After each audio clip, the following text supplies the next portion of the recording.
2, 3, 4. Good evening. My name is Gerald, and today we're going to change the oil in this Generac 2100 PSI pressure washer. Now think about it. How many of us can lose 4 $100 bills? It's a big deal, right? How many of us can just break their stuff and go out and buy a new one? That's a pretty big deal too. I can't afford that. Probably you can't afford that. And so we need to learn to take care of our stuff. Okay, and just like in the human body, your circulatory system is the lifeblood of you. In this engine, the circulatory system is the oil system, and the oil is the lifeblood of this engine. And that's what we need to do. We need to change it. We need to take care of it. It's especially important in little engines like this because people forget about them. You use them once or twice a year. You put them back in the shed, and there they sit. And that's not a good thing. You got to keep that oil clean. So when you're changing the oil, the first thing we got to do is we got to get all of our supplies. Okay. When you're changing the oil in a machine like this, you're going to need oil. All right. I have here the oil, Kawasaki 10W30. You're going to need a funnel to help pour it in so you don't spill everything all over the place. Got my funnel.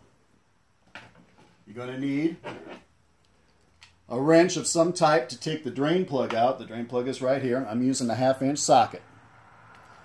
And it's going to go right there. Okay. You notice it's pretty loose. You also need, sorry about that, you also need a container to put the oil in. This is a little bit oversized, but we'll do the trick. Okay. I've already drained the oil out of this for, expedience sake, because you don't want to sit here and watch the oil drain. All right, once you've got everything assembled, and that's important because if you're doing this like on your car and you drain the oil out, you can't just jump in and start it and go down to the Walmart and buy more oil. Once the oil's out, you're done. You need to have everything before you start. Okay? So, the first thing we're going to do is we're going to run the engine for a couple of minutes to warm it up, right? And the oil gets hot, it flows better. They call it viscosity, is resistance to flow, and the viscosity decreases, it flows better. And that will run right out. So we're going to start it. We ran it for a little bit. It doesn't have to be like hot, but it should be warm. And then we're going to shut it off. In this case, I put it up on the table here so we can see it. You take a drain container, right? And you take a drain container and you slide it under. In this case, there's a hole right here in the frame. And so when you remove the drain plug, the oil will run right down the hole. And there's all kind of room underneath the frame for your drain, for your container. All right? So we're going to take our wrench.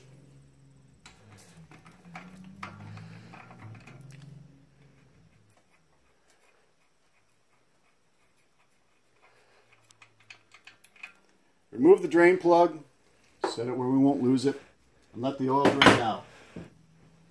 Rag to wipe our hands. The oil drained out. As we can see, the oil is all drained. I'm going to remove the dipstick, and I'm going to clean it also. Make sure it's clean. If we're putting clean oil in, why do we want dirty oil hanging on a dipstick? You have to have the dipstick off for the next step anyway. When all the oil is drained out, we're going to replace the drain plug.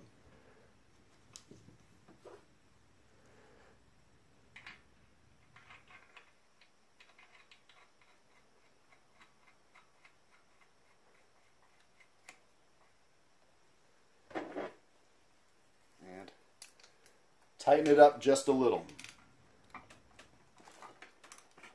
You don't need to be cranking on this because if you strip them threads out, then what are you doing? You broke your machine and you're buying another one again, and that's not the purpose of this. The purpose is to save the machine. Okay. After the oil is drained out, the plug is inserted. We know it's tight. Take our funnel, take our new oil. Make sure you use the correct type of oil. If you don't know what type of oil to use, go ahead, break out the manual. I know it's hard, especially for us guys. We don't read manuals. If you don't know, break out the manual and look. All right. The wrong oil is worse than, well, it's just as bad as no oil. And there are many different types.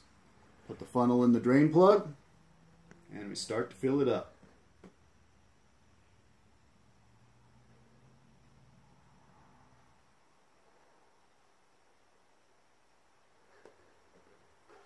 As we're filling it, we're going to periodically check with our dipstick to see if we're full or not.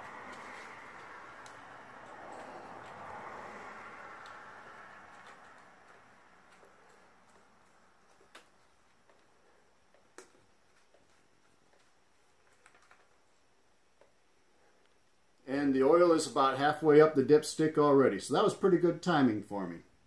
In this machine, halfway up the dipstick, or you can actually see the oil when the oil reaches the bottom of the drain hole, and you can see that right here. Then you know that it's full.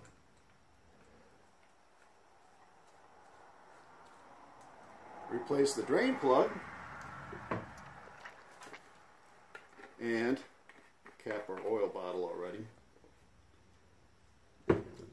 And that's it. We've just changed the oil in our pressure washer. If you want to see what the old oil looked like, there it is.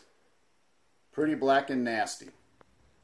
It's because as the oil flows through the machine, it collects the dirt and sediment and stuff and sends it to the bottom of the sump. So when you do drain the oil, you drain it all out with it, right? You get rid of all them impurities.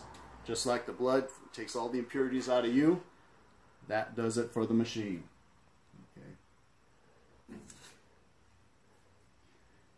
So, to summarize, the first thing you have to do is make sure you have all the right stuff. Check the manual if you don't.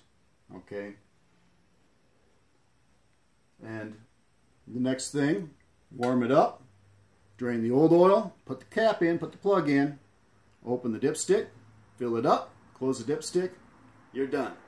If you do this like the manual says, this machine will provide you many, many, many years of life, useful service all over the place. And you can just save that $400 for a new big screen TV. Or maybe some new speakers for your ride. All right? Thanks a lot and have a great evening. Bye-bye.